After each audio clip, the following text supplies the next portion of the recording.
నమస్తే. నేను మీ కుప్ప పద్మిని. ఇన్నాళ్ళు మీ సపోర్ట్‌ని నాకందిస్తూ, మీ ప్రేమని నాకందిస్తున్న ప్రతి ఒక్కరికి కృతజ్ఞతలు. ఇప్పుడు చూడబోతున్న ఈ వీడియో కూడా ఖచ్చితంగా మీకు ఉపయోగపడుతుంది. లైక్, షేర్ అండ్ సబ్స్క్రైబ్ చేసి మీ ఇష్టాన్ని, అలాగే మీ సపోర్ట్‌ని నాకందించండి. అలాగే ఈ వీడియో పట్ల మీ అభిప్రాయాన్ని కామెంట్ సెక్షన్‌లో కామెంట్ చేసి నాకు తెలియచేయండి. నమస్తే. నమస్తే. Welcome to our channel. నేను పద్మిని. కృష్ణ నామమానందం, కృష్ణ రూపమానందం, కృష్ణ శబ్దమానందం. అసలు ఆనందానికి పర్యాయ పదం కృష్ణుడు. మన జీవితాన్ని కృష్ణుడు నడిపించాలి అనంటే కృష్ణుడిని మనసగుణ్ణి చేసుకోవాలి. ఎలా చేసుకోవాలి మరి? కృష్ణుడి గురించి, కృష్ణ తత్వం గురించి మరొక్కసారి మనందరికీ వివరించడానికి మనతో పాటు సిద్ధంగా ఉన్నారు. ఇస్కాన్ ఆర్గనైజేషన్ నుంచి శ్రీ ప్రణవానందాస్ ప్రభుజీ గారు. మాట్లాడదాం. నమస్తే ప్రభుజీ. నమస్కారం అండి. ఎలా ఉన్నారు? నేను బాగున్నాను ప్రభుజీ. మీరు ఎలా ఉన్నారు? భగవంతుడి దయ బాగున్నాం. ప్రభుజీ, ఓదార్పు అనేది ఖచ్చితంగా ఒక మనిషికి ఖచ్చితంగా ఇవ్వాలి. శోకంలో ఉన్న మనిషికి ఖచ్చితంగా ఆయన బ్రెయిన్ పనిచేసేటటువంటి పరిస్థితి ఉండదు. ఎందుకంటే శోకం అంతలా కమ్మేస్తుంది. మనం పురాణాల్లో కూడా చూసుకుంటే శోకంలో ఉన్న ఆంజనేయుడు కూడా సూసైడ్ చేసుకోవడానికి రెడీ అయిపోయారు. అలాగే శోకంలో ఉన్న సీతమ్మ తల్లి కూడా ఆ పుష్పక విమానాన్ని ఎక్కించేసి ఇదిగో చనిపోయారు అని రామలక్ష్మణుల బాడీస్ ని చూపించడం, ఇట్లా మాయా రామలక్ష్మణుని చూపించడం రావణుడు, తద్వారా శోకంలో మునిగిపోయినటువంటి సీతమ్మ తాను కూడా ఉరిపోసుకునేటటువంటి పరిస్థితి ఉన్నప్పటికీ రాక్షసి అయిన త్రిజట ఓదార్పు సీతమ్మ తల్లికి కొండంత బలాన్ని ఇచ్చింది. ఇలా ఒక మనిషిని ఓదార్పుని ఇచ్చేటటువంటి పరిస్థితి ఆ ప్రవృత్తి మనిషిలో లేకుండా పోతుంది. బాగా అయింది, వీడికి కష్టం వచ్చింది, బాగా అయింది, వీడికి అవ్వాల్సిందే అని చెప్పి ఈ క్రూరత్వం బాగా వస్తోంది. ఇది ఎందువలన? అలాగే ఆ త్రిజట వృత్తాంతాన్ని కూడా వివరంగా మీ మాటల్లో ప్రభుజీ. మనకి రామాయణము మన జీవితానికి ఎంతో దగ్గరది. మన జీవితంలో ఉండే సంఘటనలే రామాయణం నుంచి మనం చూడగలుగుతాం. We can relate to Ramayanam. కానీ రామాయణంలో ఏ సంఘటనలో వాళ్ళు ఏమి చేశారు అనేది నెక్స్ట్ స్టెప్. దాన్ని ఆలోచించి జీవితంలో ఆచరించడం. ఇప్పుడు హనుమకి ఒక క్షణం అనిపించింది, డిప్రెస్డ్ గా ఫీల్ అయిపోయారు. ఏమనుకున్నారు? ఆ రాముడు ఇచ్చిన సేవ గుర్తొచ్చింది మనసులో. సెల్ఫ్ మోటివేటెడ్ అయిపోయారు. ఎందుకు?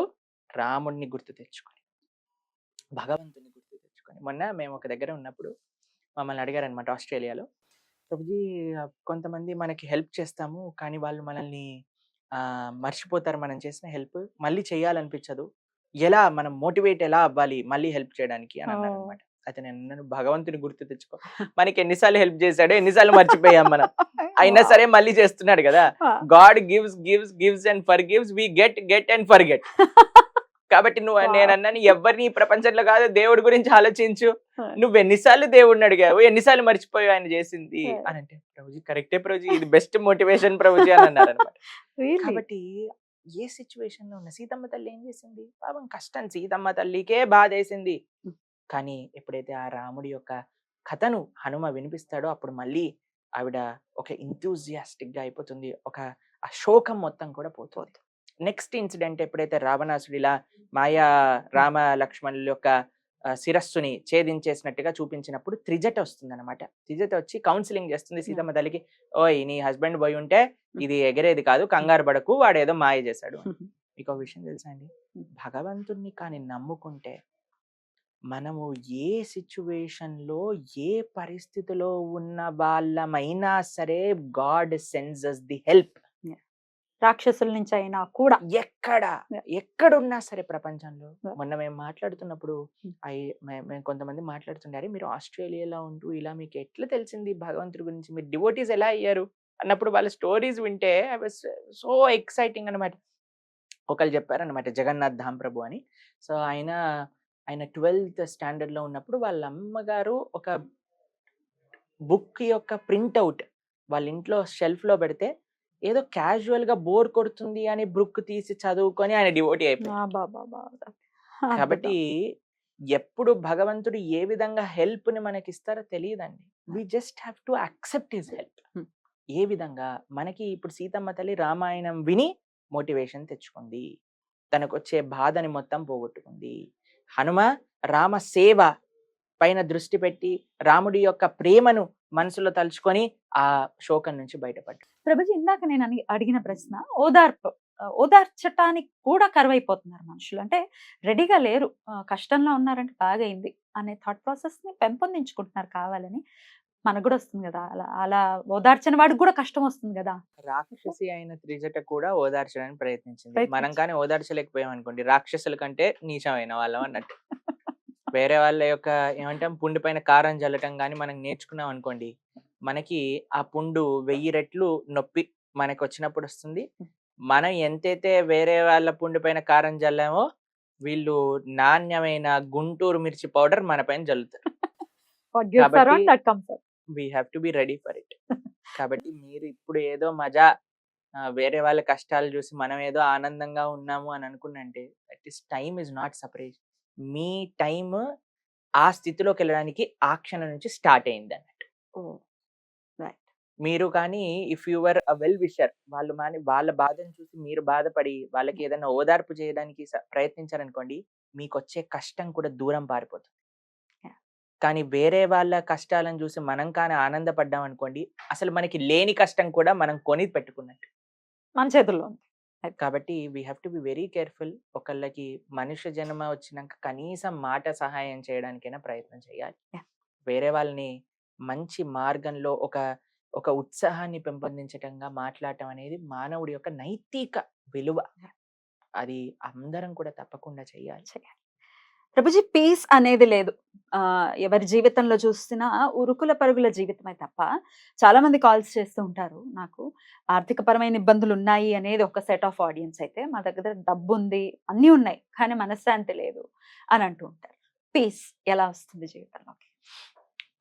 ఇంత మార్కెట్‌లో ఇంత పీస్ దొరికితే ఎంత బావుంటుంది బావుంటుంది జెప్పండి. కదా! కానీ అలా దొరకదు. We have to take responsibility of our lives. ఎప్పుడైతే మన జీవితానికి మనం బాధ్యత తీసుకుంటామో అప్పుడు పీస్ వస్తుంది. ఏ విధంగా బాధ్యత? అంటే మనం ఏం చెయ్యాలి? ఏం చేయకూడదు? దేనికోసం బ్రతకాలి? దేనికోసం బ్రతకూడదు? ఏది మన జీవితంలో ప్రయారిటీ? ఏది ప్రయారిటీ ఉండకూడదు? ఇది కానీ మనం అర్థం చేసుకున్నాం అనుకోండి, we will be always peaceful. అది చెప్పేది ఎవరు అనంటే అది చెప్పేదే శాస్త్రం. శాస్త్రం ఏదో మనల్ని ఎక్కడెక్కడో పెద్ద పెద్ద విషయాల గురించి మాట్లాడి, వైకుంఠం గురించే మాట్లాడి, వైకుంఠాన్ని ఎలా చేరుకోవాలో మాట్లాడుతుంది తప్పకుండా శాస్త్రం. దాంతో పాటు నీ జీవితంలో నీకు మనశ్శాంతి ఎలా కలుగుతుంది అనేది చెప్పేది కూడా శాస్త్రమే. సవై పుంసాం పరోధర్మో యతో భక్తిరథోక్షజే అహైతుకి అప్రతిహత యయాత్మ సుప్రసీదతే. మీరు అంటున్నారు కదా పీస్. మైండ్‌కి, ఆత్మకి పీస్ కావాలి అనంటే ధర్మాన్ని ఆచరించటం, భగవంతుడి యొక్క సేవగా. మనం మన జీవితం యొక్క మార్గం it should take to this way అన్నమాట. ప్రపంచంలో ఎంతో మందికి ఎన్నో ఉండొచ్చు.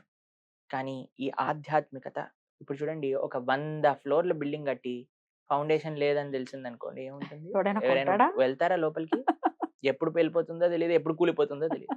అలా తయారయ్యాయి మన జీవితాలన్నీ. యాహ్! అంత బ్రహ్మాండంగా సక్సెస్‌ఫుల్‌గా ఉన్నాం. ఫౌండేషన్ లేదు. హ్మ్.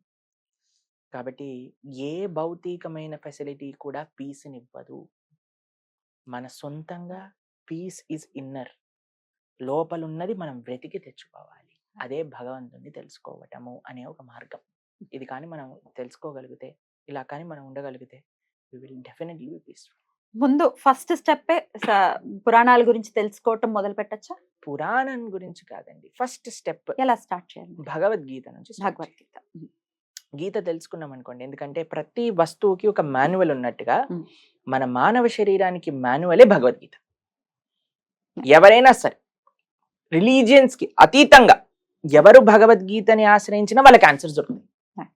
Don't see as a religious book, see as manual of life. కాబట్టి దీన్ని కానీ మనం వినగలిగితే, దీన్ని కానీ మనం అధ్యయనం చేయగలిగితే we will get all answers in life. Beautiful. Beautiful. ప్రభుజీ వన్ లాస్ట్ క్వెషన్. ఇప్పుడు ఎలక్షన్స్ డ్రామా అనేది నడుస్తుంది. ఏమైనా చూస్తూ ఉంటారా? దీనికి సంబంధించి తెలుసుకునే ప్రయత్నం నేను చేస్తారా? ఎలక్షన్స్ డ్రామా అనటం కంటే ఎలక్షన్స్ ధర్మ అనటం ఇష్టపడతాను. ఓకే. ధర్మానేనా? తెలుసా అండి? అంత ధర్మబద్ధంగా జరుగుతుందా? ధర్మబద్ధంగా జరుగుతుంది కాదు, హ్మ్. మనము కానీ రెస్పాన్సిబుల్ గా బిహేవ్ చేస్తే ఈ ఎలక్షన్స్ లో Hmm. ధర్మాన్ని స్థాపించగలము. Hmm. ఎందుకంటే రాజు ధార్మికంగా ఉండాలి, Hmm. ధర్మం కోసం నిలబడేవాడయి ఉండాలి. Hmm. అలాంటి మంచి చాయిస్ కానీ మనం చేసుకుంటే మన దేశము, మన రాష్ట్రము, మన ధర్మము అన్నీ బరిదిల్లుతాయి. అంతేకాని మీ పొట్ట కూటికి కోసం నాకెవడు డబ్బులు ఇస్తాడు, నాకేమి చేస్తాడని మాత్రమే ఆలోచిస్తే దేశాన్ని అమ్మే వాళ్ళు కూడా రావచ్చు. హ్మ్. దేశాన్ని అమ్మటం అంటే, దేశం అంటే మట్టి కాదు, దేశం అంటే ప్రజలోయ్ అన్నట్టుగా, ప్రజలు అనంటే మనుషులు కాదు, వాళ్ళు ఆచరించే ధర్మము. కాబట్టి ఈ నా చేతులు జోడించి మేము చేసే ప్రార్థన, ఈ ఎలక్షన్స్‌లో ప్రతి ఒక్కళ్ళు కూడా మీ ఓటు హక్కుని వినియోగించుకోండి.